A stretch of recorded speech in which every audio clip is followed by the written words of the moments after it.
성공한 사람이나 기업은 실패에서 배운다고 했습니다. 그 실패는 자신의 실패일 수도 있지만 다른 사람의 실패일 수도 있습니다. 어떤 경우는 실패에서 얻은 교훈은 뼈 아프긴 하지만 그만큼 값진 교훈도 없습니다. 안녕하십니까. 천연기업경영원 유호택 교수입니다. 이번에 말씀드릴 주제는 의대 지원 문제와 윤 대통령의 리더십입니다. 이번 총선에서 국민의힘은 대패했습니다. 그 원인은 무엇이고 무엇을 잘못했는지 앞으로 어떻게 해야 할 것인지에 대해 리더십 측면에서 다루어 보겠습니다. 총선이 끝난 지 열흘이 지났는데도 국민의힘은 아직도 갈피를 못 잡고 우왕좌왕하고 있습니다. 4월 10일 총선에서 국민의힘은 108석을 얻었지만 민주당은 172석을 얻어 제1당이 되었습니다. 이런 결과에 대한 책임은 누구에게 있을까요? 첫 번째로 그 책임은 한동훈 전 비대위원장에게 있다고 봐야 합니다. 그런데 사실 이보다 훨씬 더 책임 있는 사람은 윤 대통령입니다. 그렇다면 윤 대통령은 무엇을 어떻게 해야 했을까요? 여러 가지가 있겠습니다. 예를 들면 이종섭 호주대사 임명, 대파 사건, 의대 지원 문제, 소통 문제, 정권 심판론에 대한 대응의 부적절성 등이 있겠습니다. 이 중에서 먼저 의대 지원 문제에 대해서 리더십 측면에서만 다뤄보겠습니다. 의대 지원 문제가 난간에 부딪힌 원인은 첫째, 의료계와 충분한 논의를 했어야 했다는 점입니다.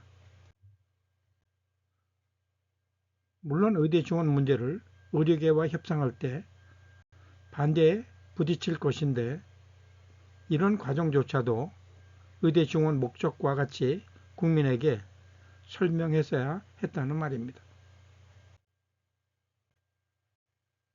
둘째, 사전에 충분한 준비가 없었다는 것입니다.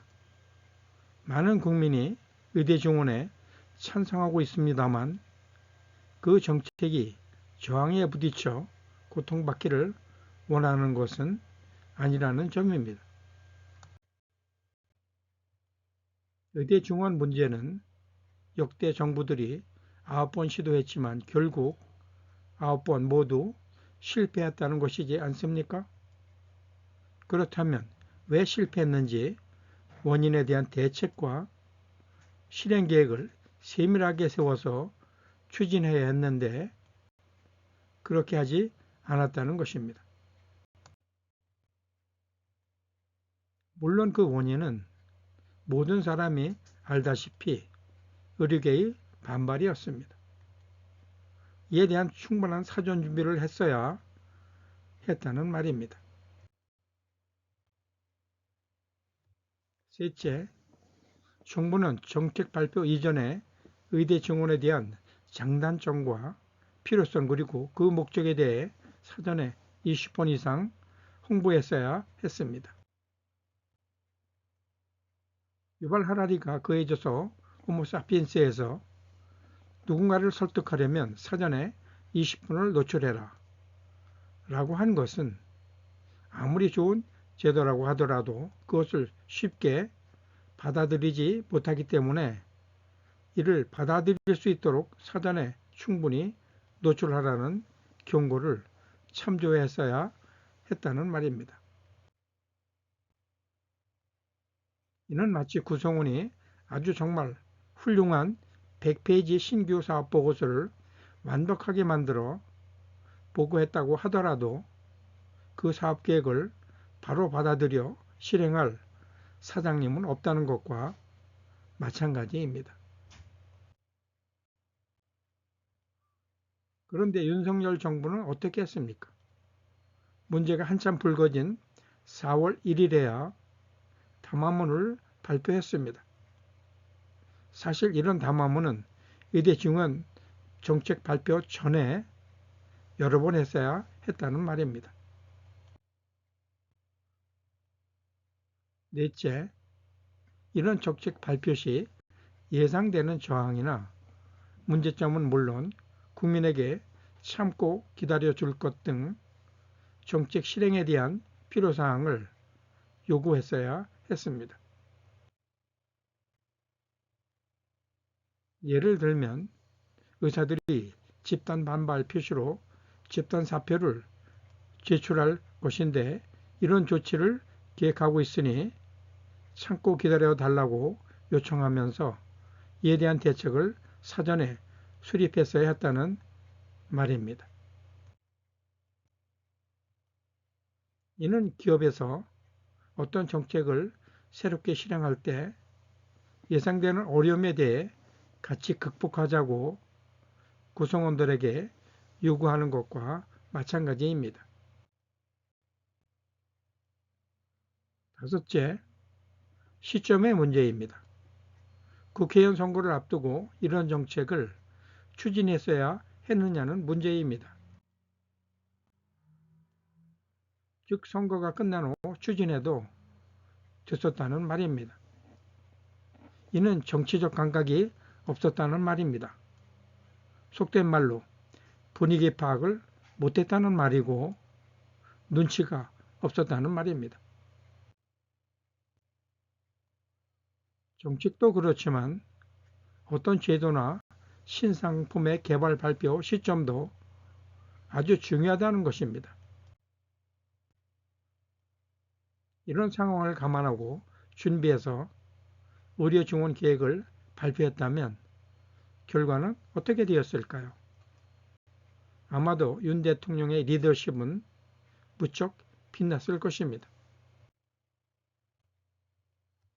의대 증원 이슈가 해결책을 찾지 못하고 장기화하자 정부는 대한의사협회가 대학별로 증원된 의대 정원을 2025년도에는 50에서 100% 안의 범위에서 자율적으로 조정하라는 수정안을 제시했습니다. 그런데 의협 비상대책위원회는 이 의견을 받아들일 수 없다고 하면서 의대 증원 문제는 원점부터 재검토하자고 요구했습니다. 아마도 이 정책 실행은 실패로 끝날 것으로 예상됩니다. 이런 상황이면 오히려 정부에서 무리한 추진을 인정하고 원점에서 다시 논의하자고 선제안하는 것이 좋을 뻔했습니다. 파워가 어디 있는지 분명해졌으니까요.